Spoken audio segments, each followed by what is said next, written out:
Hello friends, so today our topic is classification of magnetic materials. So before discussing these or classifying the magnetic material into various categories, it is important for us to study some of the important terms which are used in this classification in magnetism. So first important term is magnetic permeability. What is magnetic permeability? Magnetic permeability is nothing but the ability of a material to permit the passage of magnetic lines of force through it, or we can say that the degree or the extent to which a magnetic field can penetrate a material. So this is known as magnetic permeability mu. And now we have a second term which is called magnetic permeability. Relative permeability of a material is the ratio of magnetic permeability of a material mu to the magnetic permeability of the free space. So this is the ratio of the magnetic permeability of a medium to the free space is known as the magnetic permeability, relative magnetic permeability. And its unit is given by Weber per meter per ampere, or in Tesla we can also represent it as Tesla meter per ampere. So from this definition, it should be clear in our mind that the magnetic permeability gives us the how much strength of magnetic field can pass through a material.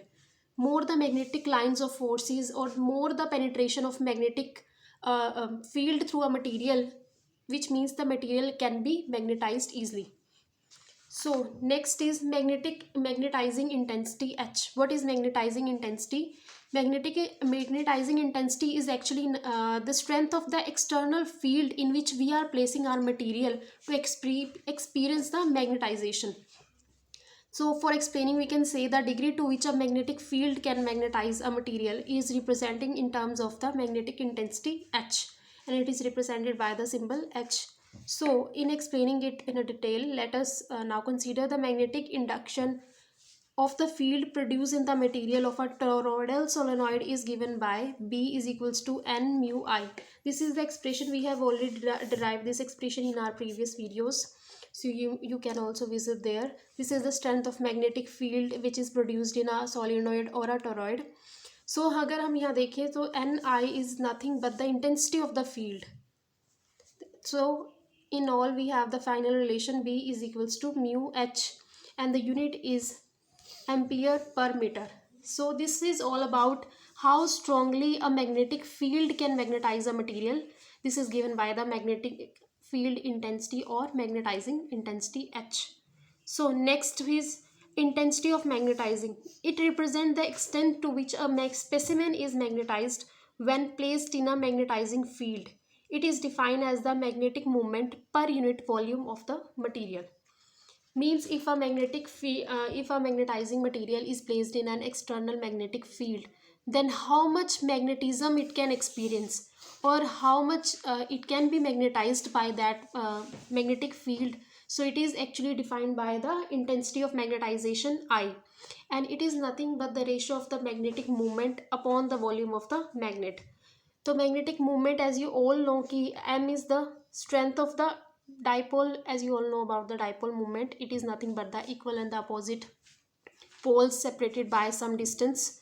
So this is the strength of the pole or strength of the dipole m, and 2l is the distance between the two uh, pole, or we can say that the distance between the two dipoles, where A is the area, 2L is the length of the magnet which is giving the volume. On simplifying, we are having this relation m by A. So this is nothing but the intensity of magnetization, whose units are also ampere per meter. So next and the last term which is very important for us to study, this is magnetic susceptibility. Magnetic susceptibility is a property which determines how easily a specimen can be magnetized when it is placed in an external magnetic field. More the magnetic susceptibility of a material, more easily it can be magnetized, or more magnetic field it can retain in itself. So, and it is also defined as the ratio of the intensity of magnetization I upon the magnetizing intensity H. So based on these terms, we are capable of categorizing the different magnetizing magnetic material into different categories. So first category that we have is diamagnetic material or diamagnetic substance. So diamagnetic substance क्या होते हैं? Diamagnetic substance are those in which individual atoms, ions और molecules of the material doesn't possess any net magnetic movement of their own. That is, इनके जो molecules होते हैं diamagnetic substance के, उनका नेट मैग्नेटिक मोमेंट कितना होता है? ज़ीरो होता है। सो इनकी कुछ प्रॉपर्टीज है that we need to study, that is when we suspend a diamagnetic substance in a uniform magnetic field as it is shown in the figure here. So this is a diamagnetic substance and it is suspended between the two pole pieces or between the uniform magnetic field. So they set their longest axis at the right angle to the direction of the field. We can see here that their longest axis is actually at the 90 degree to the direction of field.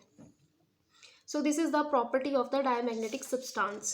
So next one is when a diamagnetic substance is placed in a non-uniform magnetic field. Previously we have taken the field was uniform. पहले जिस field की हम बात कर रहे थे वो uniform field था, and now we have taken the field as non-uniform field. So if we are placing a substance in a non-uniform magnetic field, these substances have tendency to move from the stronger part of the field to the weaker part. We know that. So here magnetic field जो है at the corner is strong as compared to that in the middle one. So here the substance is actually moving from the strong magnetic field to the weaker one. Here also the magnetic substance, you can also see the motion here ki that it is also moving from the stronger part of the field to the weaker one. So this is the property of second property of the diamagnetic materials. So next one is so if we are placing a diamagnetic liquid in a U-shaped tube, so instead of being rises when subjected, it will depressed. This liquid in a U-shaped tube will depressed when it is placed in a magnetic field instead of being rising. So this is also the property of diamagnetism, that they are repelled by the magnetic field. So fourth one is when a specimen of a diamagnetic material is placed in a magnetizing field or an external magnetic field, then field lines do not prefer to pass through the material. So here we have an example. Here also we are given with the diamagnetic material which is placed between the pole pieces. If you observe carefully, you will find that the magnetic lines of forces are not preferred to pass through this material, which means this material cannot be magnetized. So intensity of magnetization is zero here for this particular material.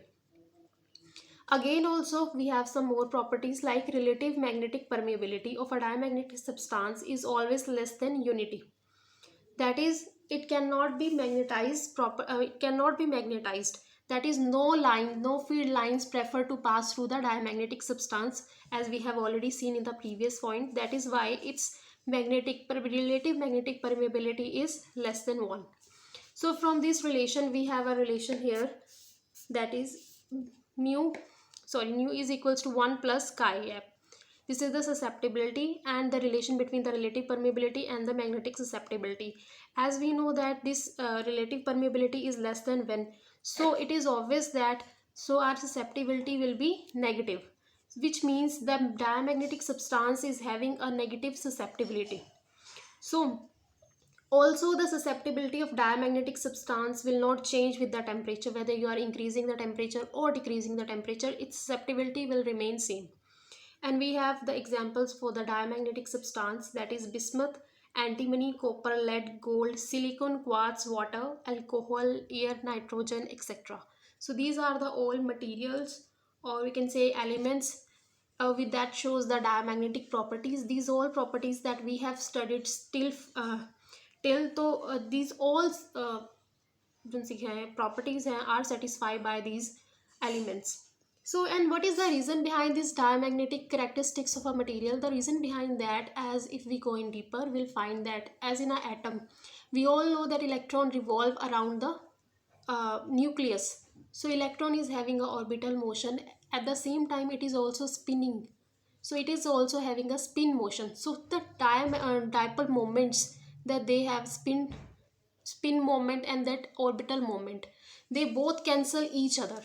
Due to this cancellation, the net magnetic moment that diamagnetic material is having 0. So that is why in all there is no net diamagnetic moment. That that is no net magnetic moment is present in a diamagnetic substance. So next we are moving to the paramagnetic material. Paramagnetic material क्या होता है? Paramagnetic substance are those in which each individual atom, molecules and ions have a net non-zero magnetic moment of its own.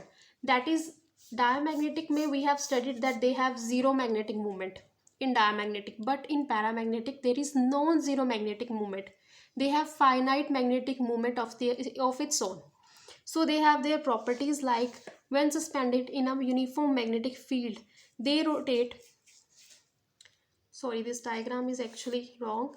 So I can show here कि when they are placing in a magnetic field, uniform magnetic field, so their longest axis will be such that it is along the field, along the direction of the field. Previously we have studied in a diamagnetic substance, the longest axis was perpendicular to this field line, but now in paramagnetic it is along the direction of the field line. So this is the difference between the diamagnetic substance and that of the paramagnetic substance.